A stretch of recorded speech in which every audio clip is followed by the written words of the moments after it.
As we celebrate Women's History Month today, we focus on the challenges faced by working mothers. Some career moms experience feelings of guilt, thinking they're not doing enough for their children. But author Elizabeth Pearson says that can be a good thing. In her new book, Career Confinement, she says women can embrace working mom guilt and use it to their advantage. Ms. Pearson is a career coach who helps other women navigate the workplace, and she's a mother of two. She joins us live this morning. Good morning to you. Good morning. Thank you so much for having me. Oh, great to see you. So is this something you felt personally, this mom guilt? I mean, I think all moms have. I think we put a lot of pressure on ourselves to be this ideal mother, right? We want to have the amazing job, and we also want our kids to go to school perfectly groomed with their organic lunches. And I think this whole thing of mom guilt just means that you care a lot, but it can really get you down if you look at it from that perspective of, I'm never going to be enough. Instead, I say, let's flip it on its head and use it as this wonderful opportunity for maybe a personal wake-up call for you. Yeah, in the book you talk a lot about career roadblocks and how women can overcome them. Do you think guilt is one of those roadblocks for women?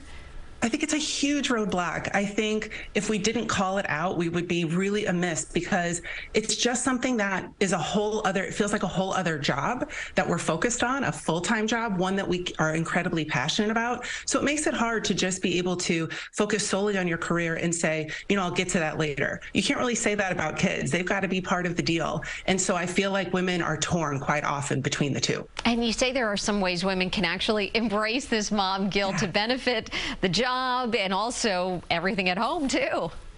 Absolutely. I think it's a great wake-up call. It can be this, you know, am I living a life of purpose? Am I happy to go to work? Maybe not every day, but most days, because at the end of the day, the kids are watching us, right? We're not getting away with anything. So if we're kind of dragging to work every morning, or we get those Sunday scaries where we're kind of dreading the week ahead, we're actually modeling that for our children. And we're saying, here's what my standards are for my happiness. And therefore, even if we tell them you can be anything you want and you can be a chef or an astronaut, all this stuff, they're not going to believe it if we're modeling for them a set of lower standards for ourselves. So I think it can be this wonderful wake-up call. Yeah, it has to be balanced, certainly.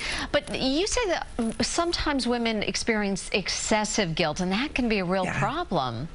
Absolutely. I think what can happen is you can get your priorities out of whack, right? And sometimes, most of the time, I think your personal self-care and doing things that are fun for you and experiencing things you want to experience can fall to the bottom of the list. So mom guilt can be this wonderful opportunity to reprioritize, right? I always tell clients, look and see if you have big drains on your energy. What are the fills? What are the drains? Kind of look at it like a water tank.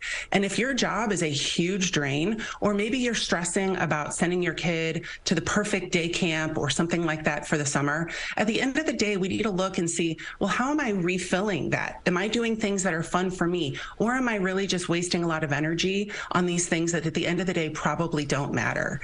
And I think at the end of the day, you also need to remind yourself that feeling mom guilt means you're a good mom. It means that you care. And there are a lot of other moms out there who are probably feeling the exact same thing. So I always tell moms to get support. And I think specifically for working moms, it can be great to have stay-at-home mom friends, but also find other career women who are feeling the same guilt pangs you are every day when you have to leave your kids, you know, with a nanny, or when you have to go to the airport for a work trip. Find people who understand so you can have this bond of solidarity and support each other. The book is Career Confinement, and author Elizabeth Pearson. It's so good to talk to you. Thanks so much for taking some time this morning for us. Thank you.